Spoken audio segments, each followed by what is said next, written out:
day. This is Ken from PMD, and I'm here to show you how to run the new hire worksheet from the WBQuote Lite dashboard. You'll notice that on the left nav, there's a new hire worksheet link. Once you click that and accept the terms and conditions, you can go on to look for a quote in the system. You can run a new hire worksheet off any of the quotes in the system, but we would advise you to try to run them off of a final quote. As if you choose a quote that's marked as final in the system will automatically bring in the effective date, plans, and contribution that quote has been designated for. So you don't have to remember what any of those were as you're running the quote. It's as easy as typing in the quote number, and it'll bring up the quote and it'll show you what the details are. It'll tell you it's a final quote, or you can type in the name and it will bring it up also. Once you do select it, you'll see that the SIC code's already there, the zip code's already there, the effective date for the quote is already there. You simply click next. You're going to go add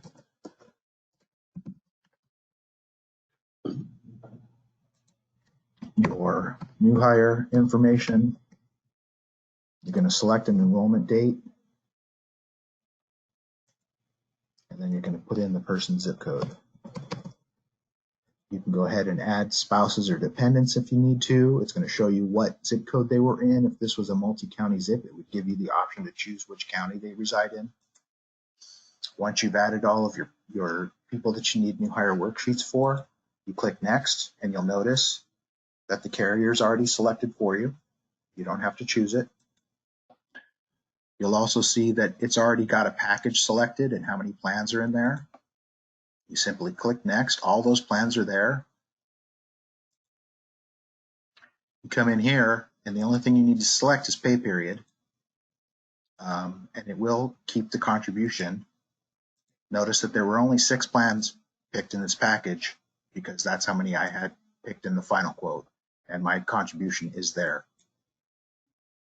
You can reorder the plans if you want, but they should be in the order that they were in the final quote that you just brought in, and then simply click next. And that's how simple it is to run a new hire worksheet with a final quote. If you choose to run one that's not off of a final quote, you're going to have to fill in all that data, and you're going to have to know exactly which plans.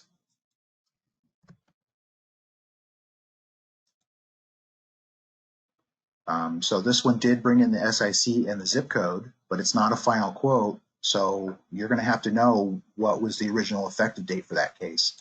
And it does matter because rating for the new hire worksheets will depend on which carrier you pick and what rules they have.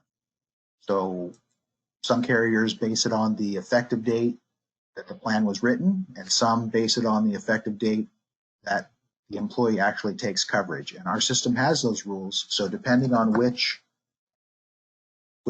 carrier you choose, obviously your rates would be different, but the rating methodology is different also.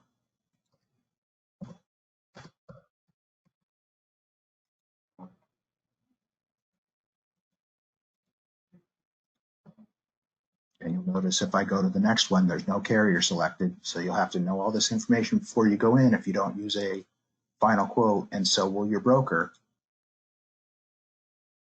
You'll have to know which package they were in and which plans they selected.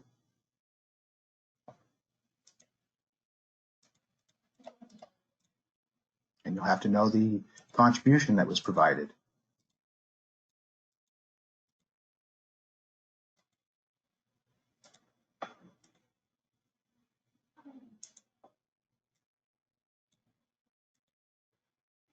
And then you can redesign them. So our recommendation is to try to run your new hire worksheets off a final quote. And if you don't have one, you should set one up for that group. And that's how you run new hire worksheets from WBQuote Lite. If you have any questions, you can always give us a call and we can help you walk through it.